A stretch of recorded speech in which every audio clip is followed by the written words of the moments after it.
Filtr v tabulkovém procesoru vytvoříme v menu Data ikonou Filtr.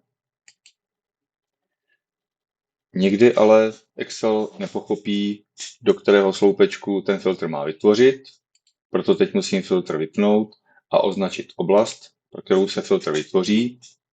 Oblast se vždy označuje s nadpisy sloupců, do první buňky stačí ťuknout a na poslední buňku stačí ťuknout se shiftem na klávesnici. Pro tuto oblast vytvoříme filtr touto ikonou.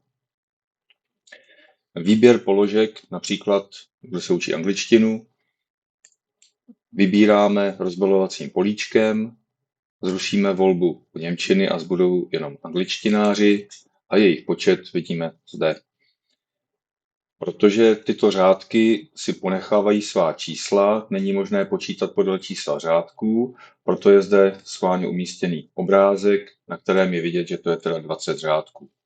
Do řešení napíšu 20 žáků, kteří se učí anglicky.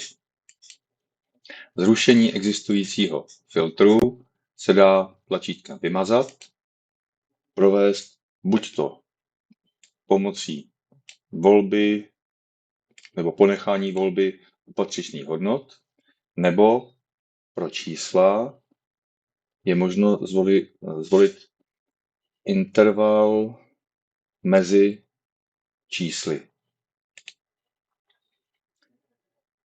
Nejmenší hodnota má být větší nebo rovná 140. Největší hodnota má být 152 anebo méně. A mám vyfiltrované hodnoty v určitém intervalu. Sem bych tedy uvedl, že tuto výšku mezi 140 a 152 má 16 žáků. Filtr vlastně z existující tabulky zobrazí jenom ty řádky, které kritériu vyhovují.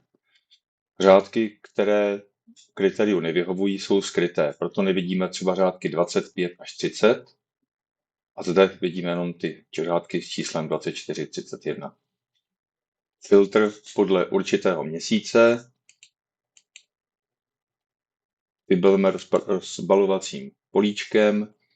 Máme-li například zvolit pouze březen, tak zruším vybrat vše a zvolím pouze březen v každém roce, protože tady v tomto roce žádný březen není, nechávám jenom tento a zůstávají mi březnové hodnoty. Mám-li zjistit počet všech položek, tak akorát vymažu všechny filtry a zjistím, kolik položek je v čistém seznamu.